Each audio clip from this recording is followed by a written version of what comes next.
YCP నేత పేర్ని నానికి Gannavaram MLA Yarlagadda Venkatrao సవాల్ విసిరారు. తప్పుడు కేసులు పెట్టానని గన్నవరం వచ్చి పేర్ని నాని తనపై చేసిన విమర్శలకు చర్చకు సిద్ధమా అని యార్లగడ్డ ప్రశ్నించారు.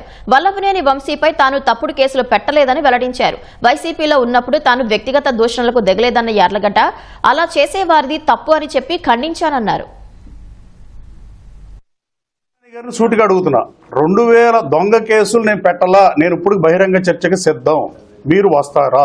గన్నవరంలో 10 ఏళ్ల పాటు ఎన్ని కేసులు నమోదైనవి, గత సంవత్సర కాలంగా ఏ స్టేషన్ ఎన్ని కేసులు నమోదైనవి, ఎన్నికల ప్రచార కార్యక్రమంలో వైసీపీ కార్యకర్తల మీద కూడా తప్పుడు కేసులు పెట్టనని చెప్పా. ఏ ఒక్క స్టేషన్ లోనూ ఒక్క వైసీపీ కార్యకర్త మీద కూడా నేను తప్పుడు కేసు పెట్టలా. గన్నవరంలో వేల సంఖ్యలో నమోదయ్యే కేసులు వందల సంఖ్యలో కూడా వాళ్ళు నమోదు అవట్లా. మీడియా సోదరులు చెక్ చేసుకోవచ్చు, ఆయన కూడా చెక్ చేసుకోవచ్చు. ఎక్కడ రమ్మంటే అక్కడికి వస్తా, నేను బందర్ రమ్మన్నా వస్తా, విజయవాడలో మాట్లాడదామన్నా వస్తా.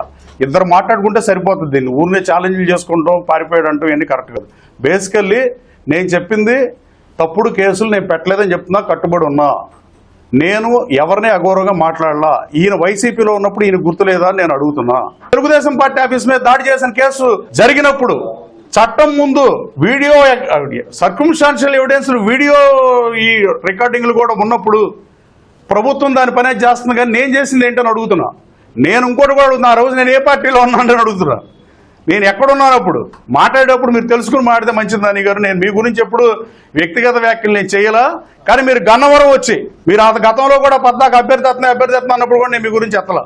కానీ మొన్న గన్నవరం వచ్చి మీరు ఇట్లా మాట్లాడినాక మచిలీపట్నం వచ్చే మాట్లాడదామని నేను ఆగి ఆ రోజు నుంచి. నేను తప్పుడు కేసులు పెట్టలేదు. తెలుగుదేశం పార్టీ ఆఫీస్ దాడి కేసు ముమ్మాటికి నిజం. నాకు నేనుగా వెళ్ళి ఏ కేసు పెట్టాలో నిరూపించాలని పేర్నాని గారికి ఛాలెంజ్ చేస్తున్నాను.